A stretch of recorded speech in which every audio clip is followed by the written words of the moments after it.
there. So it's Monday. Happy Monday, everybody. June, what is today? 22nd. And I'm Kathy with Be Creative with Kathy, and I'm here to do a card with you. But first, let's go over Stampin's promotions. So right now, Stampin' Up! Has a promotion that if you place a $250 order, or you accumulate orders up to $250, you get an extra $25 in Hostess benefits. And what Hostess benefits is any products out of the annual catalog. So there's that. Now, one thing you can do with your Hostess benefits is you can put it toward the starter kit. And the starter kit's $125 worth of product. They also throw in a paper pumpkin kit and all the business supplies you need. And through the month of June, they also throw in a free tool bundle. So that means either a stamp set and a punch, or a stamp set and a die set. So that's, and I'll show you, here's an example of a bundle. Well, this one's not a bundle anymore, but it was last time. Is like the Wild Rose stamp set, and the dies together would be called a bundle. And they value up to over $50, and you can get that free in the starter kit in the month of June. The paper pumpkin for the month of July, so you have to order it before July 10th, is the Summer Nights kit. Looks pretty fun to me. And you can also, starting July 1st, buy a add-on kit. And it says here that it's a 20 additional cards and envelopes, I believe. Card bases and envelopes. Oh, 24, beg your pardon. Anyway, so that's Paper Pumpkin. If you're interested in Paper Pumpkin, you can go to my blog, www.becreativewithkathy, and it says shop now, I think, and you can click on there and find more information about Paper Pumpkin. So that's July's Paper Pumpkin kit. June's Paper Pumpkin kit has already been distributed. I got it. It's great. Watch for more videos. I'll show you some alternatives probably in future. But let's talk about, well, no, and then last, almost forgot, if you place an order before June 28th, because June 29th live here on Facebook, which is next Monday, by the way, a $50 order using the host code, I'll throw your name in to win this bundle, the Wild Rose and the stamp set together. Pretty. Okay, let's just get on to stamping.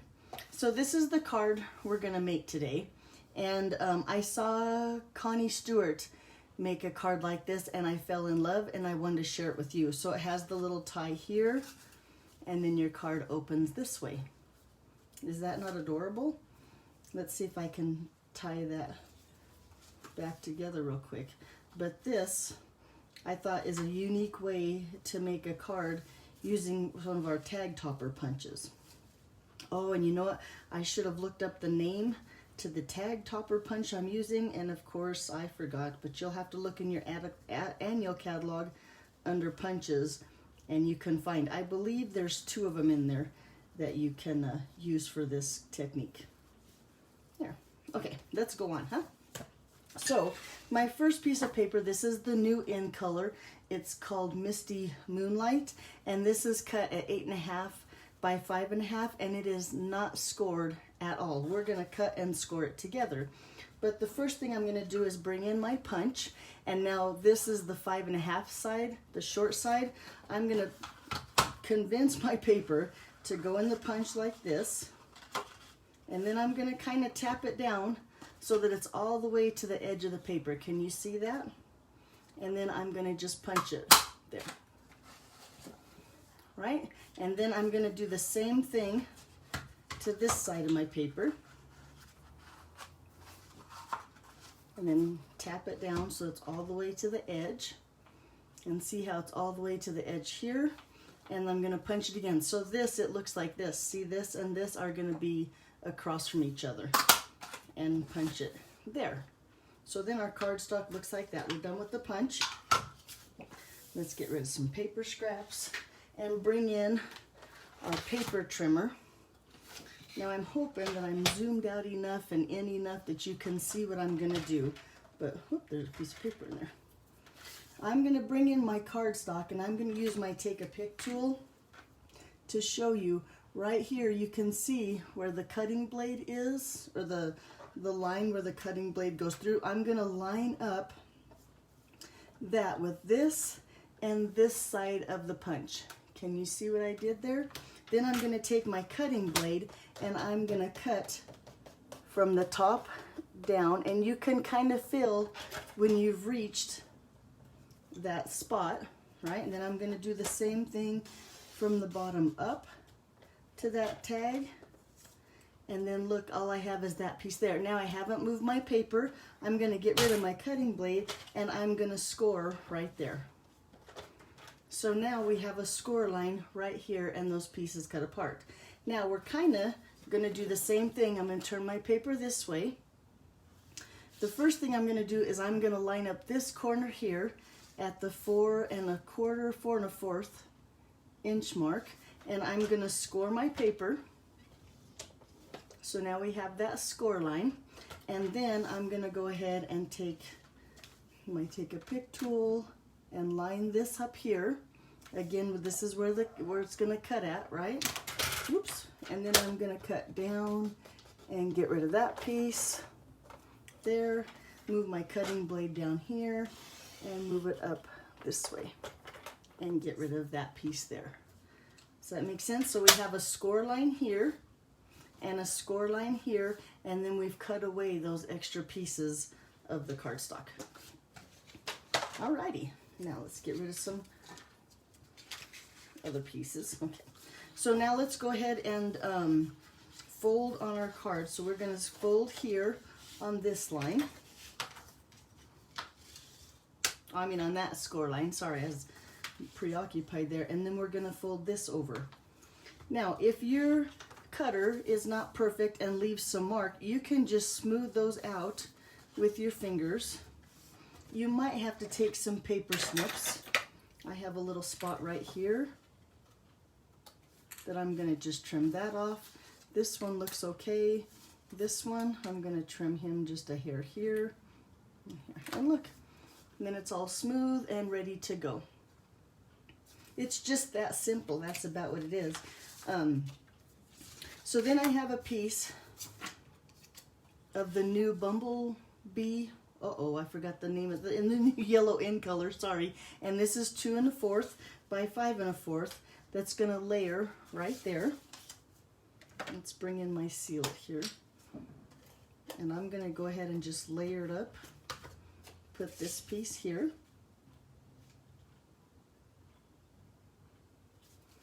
And then a piece of the new Designer Series paper. So this is 2 inches by 5 inches. And I'm going to just take this piece and layer it right on top of there. And now it's time to stamp. So the first thing I'm going to do is I'm going to bring in a piece of the crinkled seam binding ribbon. Now I know you've seen me use this before. I use it all the time. And I'm going to bring in, I think I'm going to use the dark Daffodil Delight blends. Let me find my paintbrush tip. And I'm going to just color this. That way I'm doing this first so it has a chance to dry a little bit before I have to tie my bow. But I want a yellow bow on there. And so I'm going to just make my ribbon pretty yellow.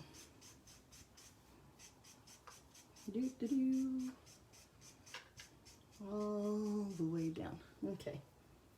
Set that aside to dry while I do my stamping.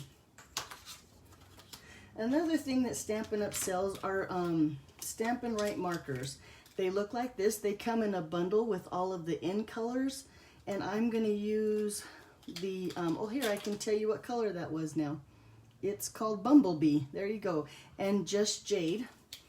Let me bring in my stamp set, which is Lovely You. Love this stamp set. Love the words, and I love the little flowers on here. And we're going to use 2 of them. So I'm going to take the bigger flower and this little flower, mount them on my blocks. Oh, and I might as well get the words because we're going to use Just Because. And I'll mount that one too.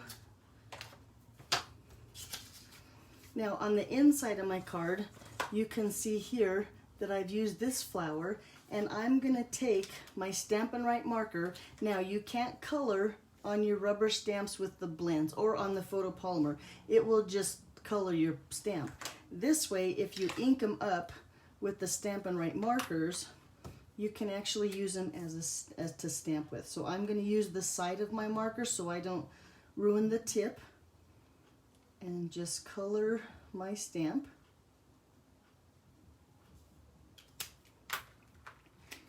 And then down here with the Just Jade. So now my stamp is 2 colors.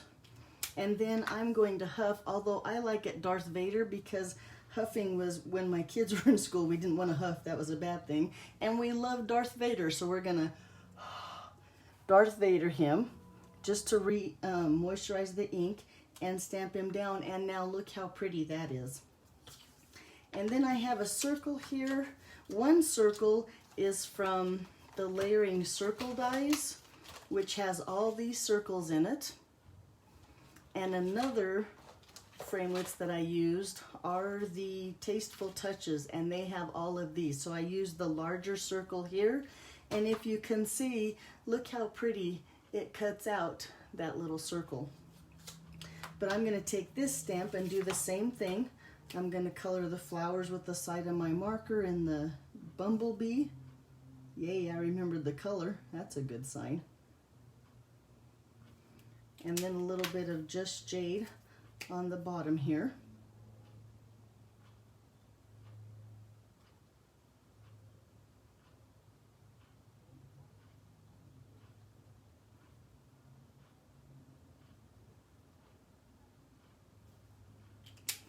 A little bit of Darth Vader. And then I'm going to stamp on the bottom of my circle. Oop. And look how cute that is. Then I'll bring in my stamp pad, my ink pad. And this is the, let me look at that color. What's the name of this color? Pretty soon I'll learn the names of the end colors. Misty Moonlight. And ink up my words and stamp those toward the top, somewhat centered. Right over the top of my flower. Let's put this away. Then I just attach my 2 circles together.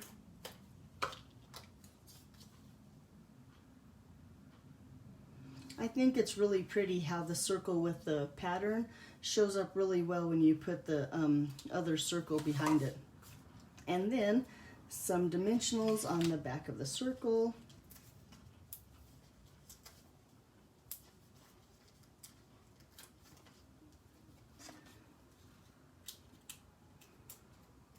Remove the backings and then place this down there. Go ahead and put the inside of our card down. So have you tried Stampin' Up's new Seal It? I am loving Stampin' Up's new adhesive. You have to try it. We'll put this down in the center here, and now it's time to bring the ribbon in. Slip it through there. Well, maybe. There we go. Boy, my ribbon was not cooperating. I'm gonna have that all over my arm.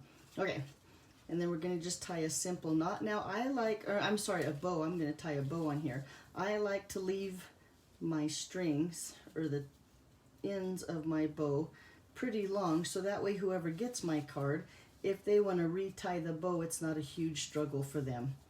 So I'm going to tie kind of a big bow here. Make it the way I want it, fudge with it a little bit. Yeah. And then just take some ribbon scissors and trim that down. Like I said, just a little bit, and that way if they want to retie the bow, it's not too difficult with them. So then the card looks just like that. So of course I want to thank Connie Stewart for sharing this idea, although I don't know if she'll ever watch my video, but you never know. Okay, so there what I got for you. If you ever have any questions or have any comments, you be sure and let me know, and I'll answer all the questions I can. Thanks for watching, and have a great Monday. Bye-bye.